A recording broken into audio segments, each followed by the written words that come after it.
Hello and welcome. We're going to start welcoming people in here in a second. We should be all set recording and allowing people to come in. So let's make sure that's all set and ready to go. Perfect.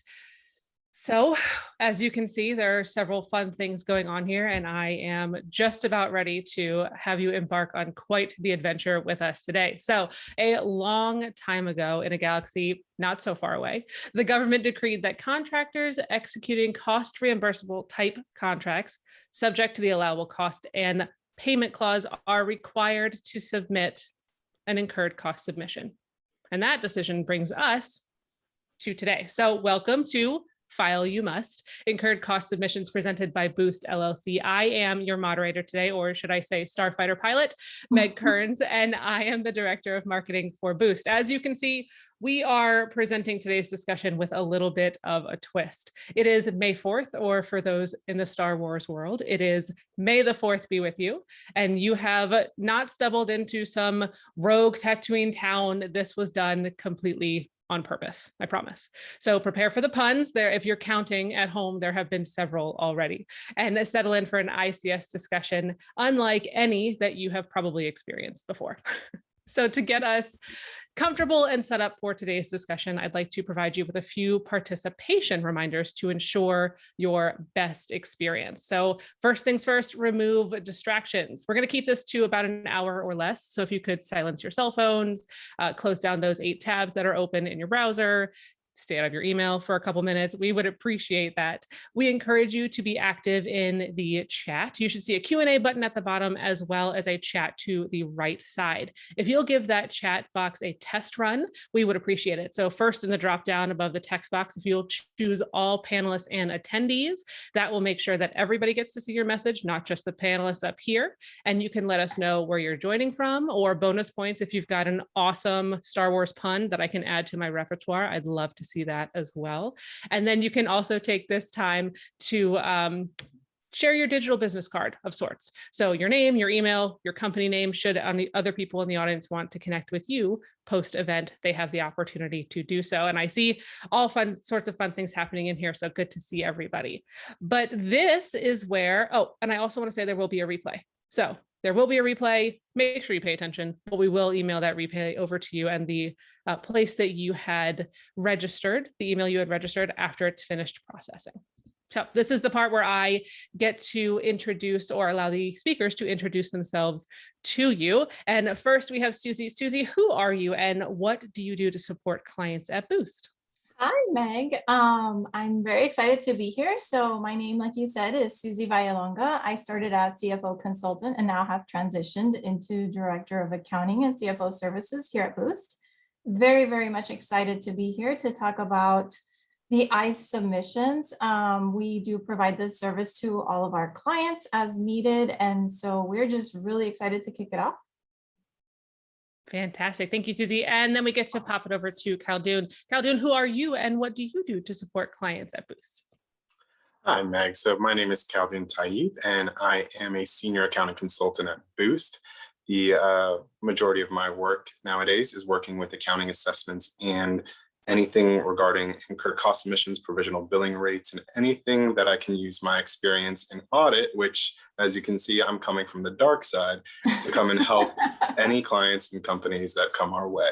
I'm hoping to take all the experience that I have in audit and kind of prepare now and use it for good so that we can make sure that incurred cost submissions are properly sent out and that our clients are happy. Thank you. And I appreciate the add there to the pun for the pun counter. I should have had a little counter here and done, done some sort of thing there. It's for future endeavors, of course. So jumping into the puns and the agenda today, here are a few of the things that we're going to be discussing, starting with what exactly, is an ICS, who needs to file, common deficiencies, tips for DIYing it if you choose to go that route. And there will also be time for Q&A. If you have certain cues that you would like us to you are welcome to add those into the Q&A section at any time or into the chat. We're happy to answer those as they come along. So that takes us to what is an incurred cost submission. It's previously referred to as an indirect cost rate proposal, and the acronyms that the government loves so much would be ICP, ICRP, ICS. They are all commonly interchanged there, depending on who you're talking to and what part of the division they are speaking to specifically. It also determines the over/under for the billing cycle as it pertains to Schedule I, and then establishes those final rates for annual indirect cost, and then it is used finally in a calculation for forward pricing rates, provisional billing rates, as Khaldun mentioned, and other pieces that businesses need in order to move forward. So we're just doing that really high level. We know if you're here, you probably already know what this is, and we hope that you do, but we wanted to cover all of our bases and make sure that we are starting high level, and then we can get into the real nitty gritty of things. So the high points: when's it due? Can you prepare it yourself? And how can you avoid an audit? So Khaldun, I'm going to pass it to you. When is this thing due? So according to FAR, you have 6 months after your fiscal year end. So the majority of companies, especially within government contracting, are going to see their fiscal year end around December 31st. So the due date is coming up within the next 2 months. This year, that due date will be June 30th, 2021. So yeah, we're getting close. We're getting very close. Mhm. Susie, did you have anything to add there? I don't want to cut you off. No, I just wanted Okay, to make good. sure everybody knew. Very close to 2 month Yes. mark. It is May. And I think it's one of those things where if you haven't started thinking about it, it's a good thing you're on here with us now because it's time. But it's something that we probably need to be preparing for. And this should also help to provide you with some ways that you can prepare for the years going forward as well, if you haven't done the preparation in advance before now. So don't worry, we're here to help in all things. So Khaldun, over to you again. Can this be something that I prepare myself, or do I need outside help to do that? So you can prepare it yourself with the proper knowledge and proper supporting documentation, and incurred cost submission is something that a company can perform themselves. Yes. And is that something that's typically included in whatever their accounting software is, if they have that software, or is it like a QuickBooks thing, or is it something, are we doing it on the back of a napkin? Please tell me no. So hopefully not on the back of a napkin, but definitely this is something that you're not going to be able to pull directly from your accounting system for most likely. The government has specifically required certain schedules that are not going to be able to be pulled from your accounting system. This is something you'll have to kind of put together manually on the back end. So I could be creative, but truthful with it. Mm-hmm. Perfect. Better question, Susie. Is this something that I should prepare myself? I think you kind of nailed it there, Meg, is should you do it? And I think some of the items owners or CFOs need to think about is, do you have the proper people and the knowledge to submit it? And it goes back to, do you have the resources? Do you have the outreach? Do your resources have experience submitting it? There is a lot of schedules. You have a lot of documentations you have to tie out. Like Khaldun said, you have to pull some of the information from your accounting system, but you do have to do a lot of the heavy work lifting. There's also contracts involved, right? Your contract briefing. So you have to have a really good person that's watching out on your contracts ahead of time. So do you have those contract briefings set up? So there really is do I want to do it? Do I know the risks if it's not submitted? And I know we're going to get into it too, but if it's not adequate and it gets pushed back, do you want that risk on your shoulders, or do you want it done right? So is this something done better with a team, or is this a solo endeavor? It's definitely better with a team. You must have a team, but you do need to assign a champion. You do need to assign somebody who's going to keep everybody in line, that it's like a project. You have to make sure that you have deadlines, or else you will not be able to submit it in time. Now, is champion a Susie word, or is that a word that the government uses? Because I really like the way that you said that. I know, right? It's actually a Susie word, or maybe somebody else came up with it, but I definitely feel like it has to be a champion. I like that. So designated champion. That's a note to be taken there. Yes. So yes. I'm going to ask, because we kind of just tiptoed in there a little bit, what are some of the common deficiencies that the two of you tend to see when you're going over either somebody who's brought, a preliminary submission to you, or that they're just starting out and saying, hey, we need some help here? Right. I can just give a few that I've seen. Common deficiencies can range from you forgot to sign it. There is a schedule in there that you have to have an officer signed the submission. So it's not just anybody. It actually has to be an officer that signs and dates it. I have seen where the schedules don't tie out. There's no reconciliation internally with the schedules.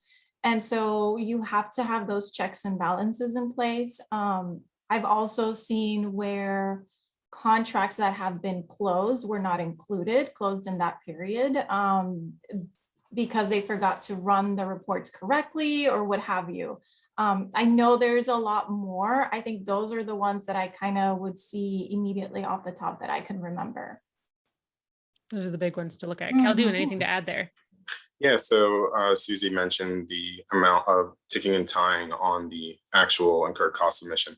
The documentation there and the references on each single tab, or if you're doing it from each Excel sheet, need to tie out to each other. So one of the big things that we've noticed is that you might be missing a reference. Even though the numbers agree to the tab, the reference isn't there, and that's going to be something that will be honestly given like a red flag for, just because there is something missing. We've seen deficiencies caught there. Susie mentioned not being signed. Schedule N is something that a lot of clients tend to forget. It's just something, they get all the numbers ready, they have everything set up, and then they're not signing their Schedule N. You'll have, we've seen things such as, unallowable costs are not included in the G&A base. We've seen that in some, that's a big one in Schedule E. And so that's something that we're working to make sure that, hey, if you're going to be preparing your own ICS, you need to be sure that these deficiencies aren't going to affect your work. So for my marketing brain, how many schedules are there? Do we know that off the top of our head? So the required schedules, there's required schedules, and then there are supplemental schedules. So it can vary based off of the contracts that you have and based off of how big you are or subcontractors. It varies depending on your particular company. So what you're telling me is that because it varies, this is not a one-day project. Oh, absolutely not. Hence the dark side. Yes, hence the dark side. And if we are taking into consideration the fact that we should hopefully be keeping all of our information where we can find it, we're documenting everything. If somebody, best case scenario, has all of their ducks in a row, all of their Star Destroyers in a row, how long should that take to create, this submission and be able to send it in? Is there a typical, it takes this many weeks, or is it more of a, it depends, which is an answer that we hate at Boost, but I'll allow it this time. To me, I would think it depends on the company and who is preparing the ICE or the incurred cost submission. It just depends on how technically skillful they are or knowledgeable they are of the documentation that they're working with. Right. And how much you've pre-prepared for this, right? Because a lot of it is in the pre-preparation. You have to make sure you have your policies in place, that your people are following those policies, that you're actually tracking costs accordingly. So it's really important that you have the pre as much as the during, and then make sure that you have everything in place post-submission. So it's a full life cycle sort of thing. Oh, yes. That's good to know. Is it possible to assume, if I do everything correctly, that I could avoid a Dcaa audit? I like to say since 2012, there has been a now risk factor. So your level of risk could be low to high. And, there's some items that will put you in the high risk. But for the most part, we always tell our clients to prepare as though you're gonna be audited. Why? There is no, that's the end game, right? The end game is the audit. And so if you're in the mindset of preparing yourself for the audit, it's coming, you make sure that all of your documentation is set accordingly, then there is no downfall, right? But yeah, you can be part of the low risk. Some of the items that we've seen flagged were if you have issues with your CO when you're submitting invoices, they kind of trigger an audit already, or if you were deemed to have an inadequate accounting system as well, that's kind of like they put you in a red flag. So there's a lot of items that can put you in a higher category, and then also not submitting an adequate ICE, which we'll get to in a second, will also kind of put you in that gray area. That's very good to know. Khaldun, anything to add there? Nothing on my end other than the fact that audits, knowing on my end and my experience, they're typically difficult to avoid. Like we're hoping for the best, but you should always be prepared that you would be selected to be audited, even if you have the perfect ICE submission. And in that case, if you had the perfect ICE submission, it's almost sure, come see me and I will present to you all of the greatness that I have created. Exactly. Exactly, yeah. So what constitutes an adequate ICE submission? I'll take that one. I feel so DCAA has a 7-page adequate checklist. If you are thinking of doing it yourself, I would recommend you start there. If you feel like you can answer that entire checklist, and mind you, it's not wide ruled, it's college ruled. So when I say 7 pages, I literally mean 7 pages of a checklist. But adequacy really is how you submitted the proposal, and do you have all the schedules in place, right? The schedules that are required. So it's really like a check in the box. Do you have the submission package completed? And then from there, they do have, I believe, 60 days, if I'm not mistaken, to determine adequacy from the receipt of your proposal. So we have to put it together. We have Yes. to turn it in, and then we have to allow a human to look at it and tell us if we did it right. That's correct. So it's not just like a turn in and get the check mark. No, it's turn in and wait, like everything else. We're going back to college and those papers and those exams that we had to wait for them to come back and give us a grade for. That's exactly it, Meg. Except this grade affects your business. So this one actually matters. Exactly. Yeah. And there's penalties too, by the way, if you don't do it right. Well, there we go. That's also something we probably need to get into here in a moment as well. So when will the DCAA determine the adequacy and perform an audit? So you said they have 60 days. And then after that, I can imagine you might get a letter or something. How much longer after that do we wait and then audits are performed? Yes. So essentially you submit it within 60 days, you get an actual letter stating adequacy or inadequacy. And then from there, they have a full year in order to conduct your audit. Now, because of the turnaround time, and maybe we're dealing with COVID times as well, you will see that there are some third-party auditors that will start to audit. I have been part of one that was conducted by a third party. It wasn't DCAA, but it was contracted out. So they're trying really hard to make sure that they meet that deadline. So they're doing their best to get there. Yes. And if you get a notice that says you are inadequate, does that automatically mean an audit? It doesn't, no. Submitting an inadequacy submission, it will tell you what was deemed inadequate, and they will give you the opportunity to resubmit it. Now, we do caution everybody, if you're not aware, recertifying that submission will start the clock for a statute of limitations. The government has 6 years to conduct an audit. They're trying to keep it at 1, but if they don't conduct an audit within the 6 years, that's their statute of limitations. So we always tell our clients, if it's not changing any of the indirects or any of your cost pools or anything like that, it's simply formatting or you forgot to sign it, do not recertify it. This is a tactic that might get you to recertify the date. And if you do change the date, then your clock starts all over again. Oh, so it's not just extra credit. You are literally redoing the assignment.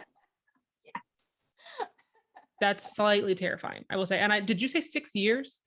Yes, so that's the statute of limitation. They have 6 years that they can conduct the audit. After 6 years, that's it.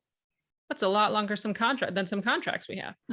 Yes, and I do believe that they've changed it. You hear from them if you're going to have the audit within the year. So I haven't been, and that might just be part of our clients that have gotten the audits within the year. And like I said, it's based off of third party.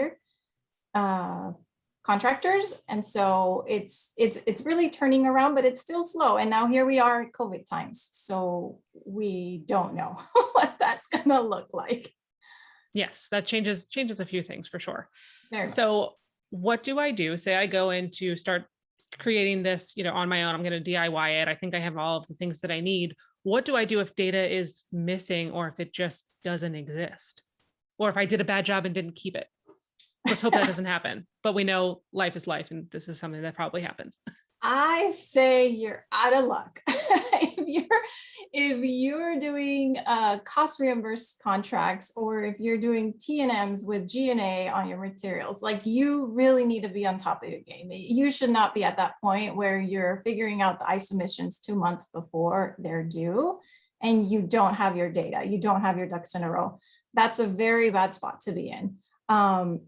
Have there been companies there? Yeah, absolutely. What has happened? I'm glad that I have not been part of those conversations. I'm sure they didn't go well, but there are penalties. And I think it's really important for everybody to know and research those penalties, right? If you're not following what you should be doing at this point, if your accounting system is not doing what it's supposed to, if you're not, calculating your rates, and putting your costs where it needs to be, then you really have a serious problem, and you need to be, figuring that out ASAP. Is there anything you can tell us about some of those penalties that are commonly seen? I think it just really determines the level of issues that you come across. So, for example, if you have costs included in your pools, which should have been unallowable, it really depends on the threshold. So if you're talking about more than 10,000, there is a certain amount percentage of penalties, or they will just, if it's the first time, if you're a first time offender, they will take leniency and will ask you why it wasn't put in unallowable. But if this is a recurring theme and it's something that you had already been told and you did not correct it, penalties become larger at that point. It's the slap on the wrist that just keeps growing. Yes. I mean, you lose contracts, you lose the ability to win. They'll start to hammer on you. They'll start to send other audits, right? Invoicing audits or any other type of audit, and they'll really hone in because it is a responsibility. And it's not that they're doing it in order to get you in trouble. They're really just trying to make sure that you're following the rules as per all of the regulations that are put in place with all of the acronyms that we talk about across the government contracting landscape. That's right, Meg. That's absolutely right. Khaldun, have you ever run into anything where information was just not existent or was missing that you then had to deal with? Or is that one that you were also able to avoid? So we've had times where historical data might be missing or not in the place where it was or should be. So we've dealt with issues that come to that, but for the most part, if you're missing your information, if your accounting system is inadequate to begin with, and you're not able to provide any proper support to document your ICS, there's going to be bigger issues at hand than I think just your ICS. Probably. That's a good point as well. So this is going to be just the tip of a much larger iceberg at that point. So we do have a question, and the question had to do with that 6-year mark that also shocked me. Is the 6 years from the date of final payment from the government, or is that 6 years on the date that you submitted the thing and signed it? So I do believe that they have gone back and forth. Some of our legal partners have said that's the date you submit and sign it, which is why it's really important that when you submit it and you certify it, that date does not change. Okay, so that certification date is that piece that 6 years goes from. Yes. That statute of limitations piece. Okay. That's correct. Good to know there. So Khaldun, can you tell me a little bit about the ICE model when we're talking about creating these submissions? So the ICE model is brought down from Dcaa. And if you are planning on submitting your own ICS, I would strongly suggest using an ICE model unless you have something already historically that you've been submitting and you have prepared already. The ICE model is basically going to be your best friend if you don't have any of that. It's user-friendly. All these schedules are already in there, and Dcaa updates it periodically whenever there are any updates needed on their website. You can go to Dcaa, pull down the Excel sheet straight from their website, and everything is there. However, there is a user manual that comes with it. And if anybody knows, when looking at an Excel sheet, you don't really necessarily want to see a user manual with an Excel sheet. That is Yeah. showing how big of a beast this Yes. is. All the schedules are there. So I would definitely recommend using ICE, but yes, ICE is not going to solve all your issues and it's not going to do the work for you, but it gives you the right place to start with the right tools at hand. And we'll make sure when we share the replay here that we include the link to the DCAA website that's got these things on it where we talked about, the model and those different pieces. I think there was a checklist, Yes. Susie, that you also had mentioned. So I want to make sure that we put those in there as well. Yes. So it exists there for us, but as you said, it's a beast. Mhm. So do I have to use it if I'm going to DIY it? You don't have to use it. As I mentioned, unless you have something already in place, I'm not sure why you wouldn't, but you do not have to use it. You're able to submit it in any format that you feel like you're most comfortable with, as long as the required schedules and information are in there. Okay, so that's different from the way we would submit, a proposal somewhere that has down to the typeface and the margins. It's not that Correct. Yeah. delineated, pretty much. Mhm, the word there escaped me. Uh-huh. Can DCAA grant an extension for submitting your ICS? Is that a thing that happens? I know. So it does. It actually happened more often than not. But DCAA would not be the one to grant. It would be your ACO or your CO, depending on how large of your prime or a subcontractor. So you can get an extension. Typically, it has to be very big. I want to say COVID has not been brought up in the forums just yet as an excuse or as an extension. For now, I would be very curious to see what happens here within the next month or two and see if that's a common theme or trend. But yes, they can definitely, the ACO can definitely grant an extension for submitting the ICE. And as you said, that has happened before. Yes, yes. So Keldon, what happens if I'm late in submitting? What if I miss that June 30th cutoff and it's July and I turn around and say, I forgot to press the button or whatever it is? So supposedly the DCAA will send you a reminder letter if you haven't submitted by the deadline. I have yet to see that ever happen. I don't believe that they're actually trying to remind us. However, if you're getting to the point where you are 6 months past the submission date, so typically year end, you're going to see some serious issues where the DCAA will recommend to your contracting officer to use unilateral rates. And those rates then can be, by the contracting officer, a unilateral decision will be made to use those rates, which are typically set lower in order to protect the government's best interest in regarding unallowable costs. So while you might not get a slap on the wrist for the 6 months, you don't want to get yourself into that late and untimely submission. Not to mention an untimely submission will come in as such and trigger any red flags. So past the 6 months mark is when you're going to really start to see some major issues that are coming to play regarding your rates. But before that, you are raising any red flags with any untimely submissions. So our best bet is just to be on time and submit it when you're supposed to. Exactly. Yes. Do your homework. And be adequate and have everything prepared and package it with the red bow. and share it with them in a way that makes it easy for them to understand and gives them all the information they need, all of the good things that the government wants from us, right? They just make it a little bit difficult sometimes to get there, hence the giant manual for a QuickBooks or Yes. an Excel sheet. Excel sheet, yep. An Yeah. Excel sheet.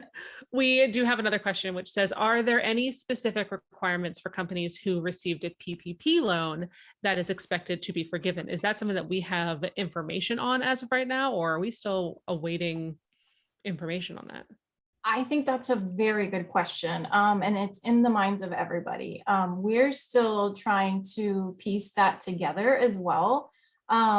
A lot of our clients actually return PPP funds just because of all of the legal items surrounding, reimbursements, right? So part of the FAR states that if you do get a credit, you have to apply that credit to the government contract as well, specifically for cost plus fixed fee contracts. So I think it's actually really important to keep on top of that if you are submitting it yourself.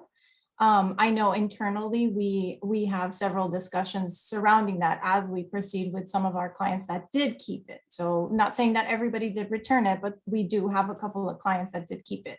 I think the biggest takeaway from that is when you do get it forgiven, make sure that it can absorb a lot of the payroll costs that are in your mostly indirect pools, but still, as we know, that still impacts. So I think it's a great question that we might have to circle back on as well.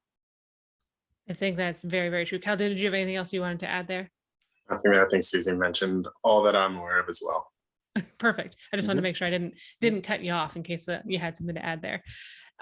Which does give me a great reminder or an opportunity here to remind people, if you have any questions, make sure you put them in that Q&A section so we can get to them. I don't want anybody to get cut off before we finish things off. So if you have something that's just kind of, floating around in the mind and you're waiting until the end, go ahead and put it in there now. We'll make sure we get to it. So back to a question that I have, which goes back to some of the resources that we talked about. We talked about Dcaa being, that website being a great resource there. Are there other good resources if we want to DIY or if we want to find more information on some of the things that are required here? So for me, at least, other than the Dcaa website, the checklist that they're providing, the ICE model that they are giving, I would suggest utilizing your network. This is something that is a beast, as we've mentioned before, and without the proper knowledge and wherewithal and experience of actually putting this together, there's going to be a lot of obstacles that you could find yourself running into. So if you have a network where you are able to find a subject matter expert on this, or if you're able to find somebody who's willing to review or kind of walk you through, there are trainings out there. There are webinars such as this that can kind of help walk you through. Those also cost money. So when it comes to it, the Dcaa website, the checklist that they provide is the best. And I would say for a free resource, that's the best that you're going to get. However, utilize your network, utilize people who are going to be able to be knowledgeable and look this up and have the bandwidth to do so. That's something that Susie was mentioning earlier. Your team might be there, knowledgeable and ready to go. But if they don't have the time to do this, this isn't something, like we mentioned, isn't going to take a day. This is something that will be time consuming and needs to be done correctly. Absolutely. Would you recommend trying to kind of piecemeal a team together from your network? Is that something that would work, or is it more beneficial to find somebody who just does it if you're, not able to or want to bring somebody in from the outside? I would say that typically might depend on your company. Like that, if this is something that you believe that you want to train somebody to do and think that they're going to be there to take this on year after year, then that might be a good time investment for you. But if this is something where you might not necessarily want one person to be specifically focused on this or have a team focused on this, where it's just a couple months out of the year that you're going to be focused on this item, you might want to look at an outside network. Maybe it's the difference between that cost and time. Yes. Sorry, Susie. No, I'm sorry, Meg. Khaldun nailed it right there, right? Like, this is not a cycle where you're doing it all year round. Like, you do have to submit for your preliminary as well, right, at the beginning of the year. But regardless of that I think is one of the key takeaways too, when you're thinking about doing it yourself and gearing up your manpower to have those resources available or outsource it until you are big enough, right? Because we also want to make sure that our clients are successful as they grow, as they continue to escalate, in the chain. So if it's a matter of right now, I need it done and I don't want to worry about it, it gets submitted and it gets submitted right, then I think that's the key takeaway, right? It just really depends. And we want to get it done and we want to get it done right. So that seems to be the top priority there. If I have a relationship with the Dcaa auditor, I hear that those do exist. Is it possible to ask specific questions of them prior to the submission to make sure that I'm on the right track?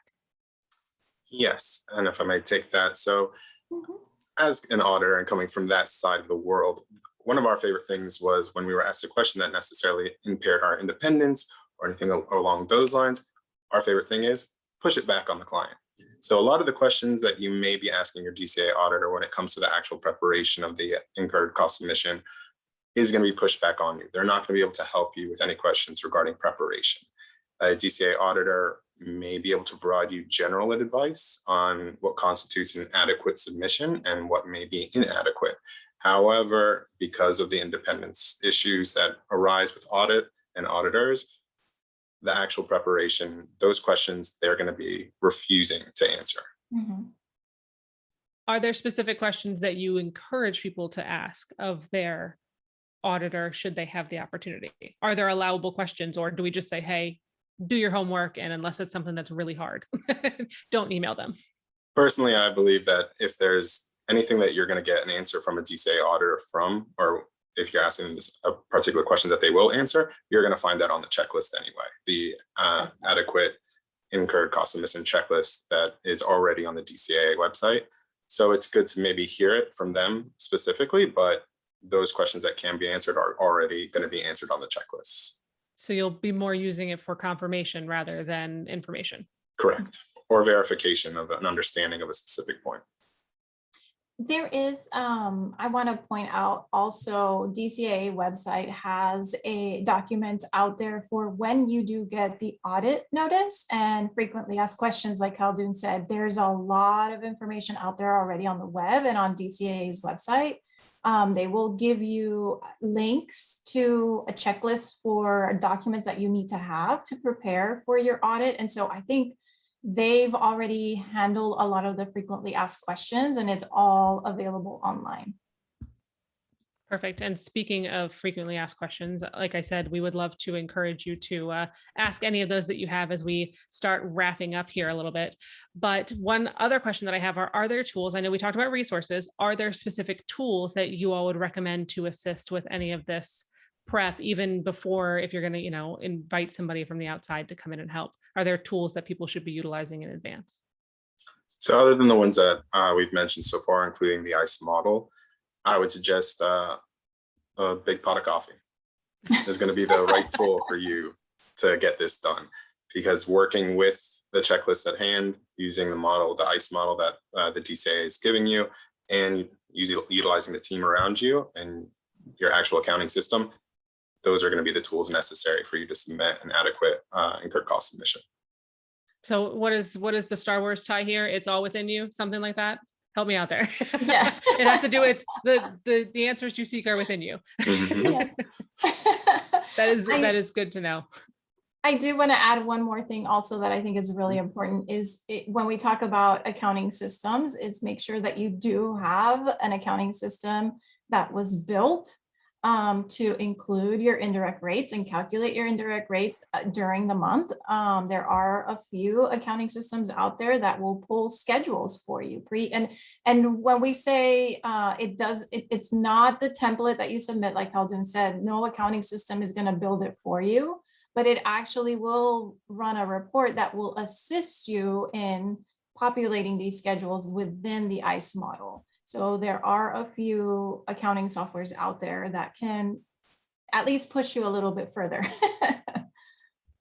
Definitely. And are there any things that I'd like to ask this to both of you? Are there any experiences that you two have had with, any of these submissions that really stood out as either, hey, things went really well and here's why, or hey, these people really messed up and please avoid this and don't bring it to my table? Mm-hmm. I would say for me, the biggest thing was preparation. Yes. Preparation. As Susie mentioned, even having the correct accounting system, when you're able to have one that's specifically made for government contracting and knows what we need to be looking at on a monthly basis, that even type of preparation is key to a timely and proper incurred cost submission.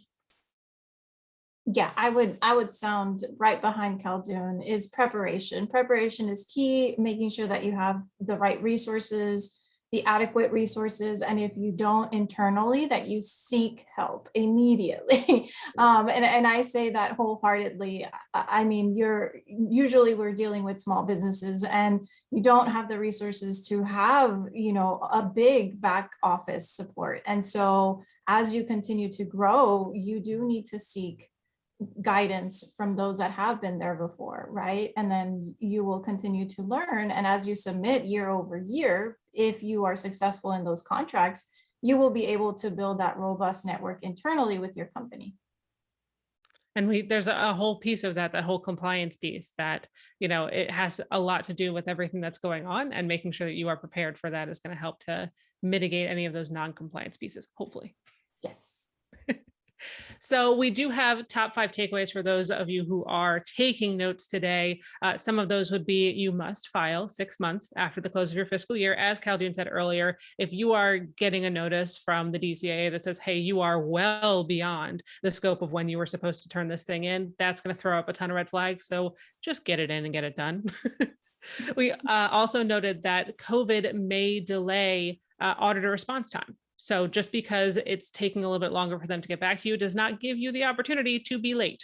So again, it hits hard on that file at June 30th if the end of your fiscal year was, December 31st. Make sure that that gets in there. You do not have to use the ICE model. We recommend it if you're going to do it yourself, because it's got all the information you need, and Dcaa is kindly provided you with a Bible of sorts when it comes to taking a look at that Excel sheet. Number 4 would be: you will have to review and adjust your base reports, especially if you're using the ICE model. So you're not just going to be able to run a report and say, here it is, we're done. It's going to take a little while for you to check and double check to make sure that you're getting closer and closer to that adequacy mark. And then when in doubt, as Susie just said, and Khaldun also said, seek resources to help. And if that means outsourcing to somebody who does this regularly, or a team who can take this over for you, or somebody to even train your team if you're going to keep them around for a while to do this, all of those are definite opportunities for you and for your team. Khaldun, Susie, did I miss anything there? No, may the force be with you. Is that- Right. May the fourth be with you. Is there anything that you would say is the very top thing for people to take away today? Of anything above and beyond what we have already kind of discussed, or that you want to reiterate? I would say once you're done, check it and check it again, and possibly check it again and have somebody else look at it. There's a lot of numbers, schedules, references, everything. You have to make sure you check and balance and reconcile. So 3 times the charm, that would be my takeaway. If you are going to do it yourself, check again, and then check one more time. And for me, I would say that if you are attending this webinar, you're already doing something right. Because if you are not thinking about your ICS yet, you need to be. This is the time to prepare, get things moving, get things in place, and start getting organized so that you can submit timely. These next 2 months, they're going to probably fly as quick as can be, and you're going to have your day-to-day operations to worry about no matter what. So I would say my biggest takeaway is now is the time to start. Now is the time. It's a good thing for you to be here. Mhm. So we recommend that you can, check out any of the presenters here, Khaldun, Susie, myself. We are all available on LinkedIn. You can just type our names in and connect with us over there. Boost also has a podcast, which you will be hearing this episode on Monday. We will edit this one up and get it out on Monday if you would like to listen to it for an audio experience to review. We will also provide you with the replay and the resources from this webinar, as well as previous ones that can be found on our Boost website. Khaldun, Susie, I wanted to say thank you so much for being here and for chatting with all of us today and providing us some really great information on how to get these submitted and submitted right. Thank you, Meg. Absolutely. Thank you. And thank you to everybody who joined us today, and may the 4th be with you.